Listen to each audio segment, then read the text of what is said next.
Thank you very much, Chancellor. Well, I think we all feel quite moved at this moment. You know, there's a sense of anticipation, of hope, quite moving moment for us. So, dear participants, I would like to say it's with great joy. That's one of the emotions I feel now, joy, and it's also an honor for me to be able to join President von Braun and Cardinal Turkson in welcoming you all here today. This is one of the most important things I should do in these opening comments. You should feel really welcome here. That's certainly what the Holy Father would want you to feel this. You know, the way St. Peter is constructed with those two colonnades, it's like a big embrace around the world. So you should feel this embrace as you're here. Let me then, as a second point, thank you all who have contributed to drawing up the program, to the various aspects of its organization, to the funding of this meeting, and not least to all of you who have made an effort, and some of you have made a very big effort, I know, to be here. I want to single out, I know it's invidious to single out people, but I would like to single out and give a very special thank you to Ram and Marcelo, if I may call them that in this informal way.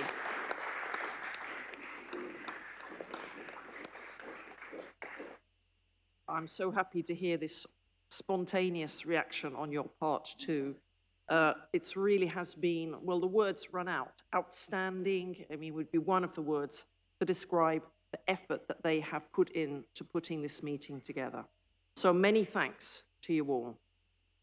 So our topic is From Climate Crisis to Climate Resilience.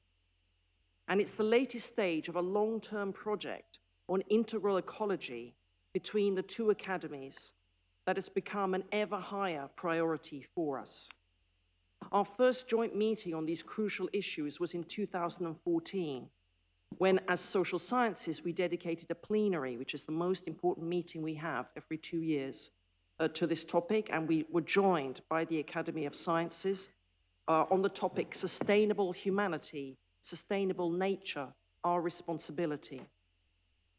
As we can see from the date, 2014, this meeting was part of the build-up, the big build-up to Laudato Si, the great encyclical of Pope Francis in 2015, and to the agreement of the Sustainable Development Goals and the Paris Climate Accord. So it was a very crucial moment when we first came together. From then, we've been building on that.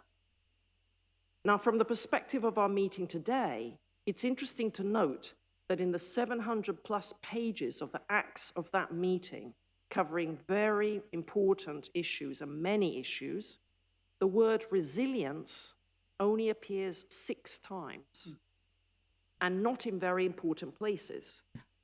It's absent, for instance, from the final statement. So it's quite interesting where we were at that moment.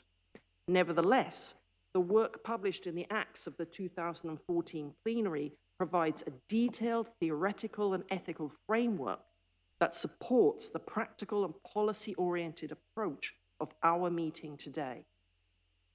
And by the time the Academies arrived at our joint meeting in 2022, resilience had become a key word. Indeed, it was part of the overall title of the meeting itself, Resilience of People and Ecosystems under Climate Stress.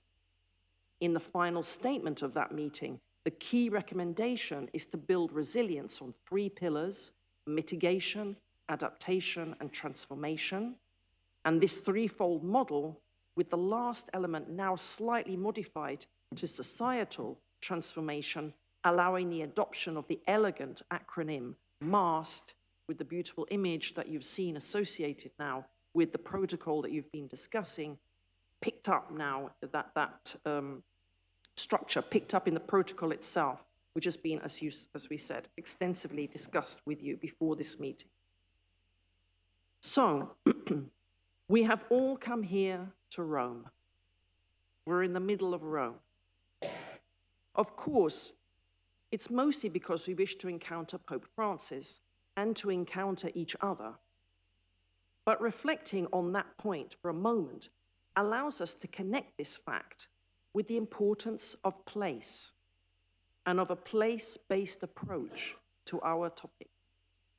This is especially relevant to us here because tomorrow we will welcome mayors and governors from around the world, all of whom are connected in an especially close way to the local and regional areas they represent. In the acts of the 2014 meeting just mentioned, the necessity of empowering local communities, of integrating traditional knowledge into science-based approaches, and of fostering interdisciplinary collaboration is all underlined.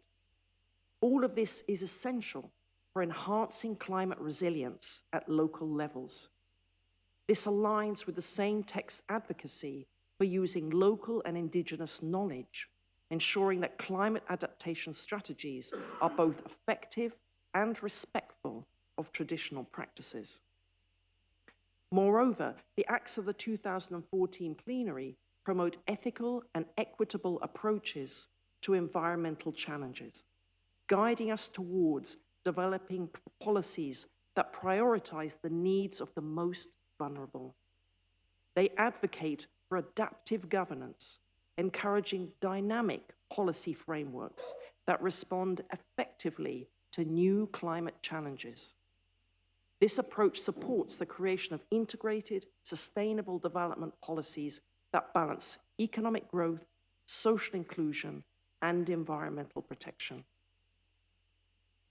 Building on these principles from the 2014 plenary will ensure that our event not only addresses climate resilience effectively, but also fosters broad sustainability goals, making local governance a cornerstone of climate action. We may also note the recent OECD report, Infrastructure for a Climate Resilient Future, which also suggests adopting a place-based approach to help embed local characteristics in policies for building climate resilience, stating that regions and cities can set up climate risk decision-making frameworks, develop climate-aware spatial plans, and better communicate trade-offs around climate resilience. This approach is in line with the vision that our academies have been developing, not least because of the inspiration we have received from Pope Francis. The ongoing dialogue between, I would like to underline, the ongoing dialogue between indigenous leaders and scientists that our two academies have been developing for some time has had a very important input into the processes we've been developing, the most recent of which took place in March this year. It contributes to reinforcing the importance of a place-based approach, as well as recognizing a second key point, the need for multi-level governance. In the March meeting, the need for inclusive and interdisciplinary approaches in a multi-level governance system to enhance climate resilience was highlighted. By creating collaborative networks, these initiatives aim to foster cooperative efforts that can lead to substantive environmental and social benefits, thus enhancing global efforts towards sustainability and resilience. In conclusion, as president of the Social Sciences Academy, I would like to underscore the importance of the last part of the protocol that has been prepared for this meeting, that is, the societal transformation pillar. This part highlights the critical need for profound transformations in economic systems and societal behaviors to tackle the interconnected crises of climate change, biodiversity loss, and social inequality. Highlighting the concept of ecological conversion, as articulated by Pope Francis, it focuses us on the need for profound behavioral change. It calls for the development of climate literacy at all levels, with a special focus on children as the future of humanity and the future stewards and guardians of our planet. It stresses the necessity of a substantial global educational program to form, we could say, using the language of Laudato Si, ecological citizens, encouraging sustainable living through community and business engagement across diverse sectors, including public, civil society, and faith-based organizations. This focus aligns with the ongoing work of the Pontifical Academies in promoting an integrated, holistic approach to these social and environmental challenges, fostering justice, and endorsing ethical environmental stewardship. So let me conclude by wishing all of you, our most gracious participants, a most fruitful and interesting meeting, and we look forward to the important results it will produce. Thank you very much.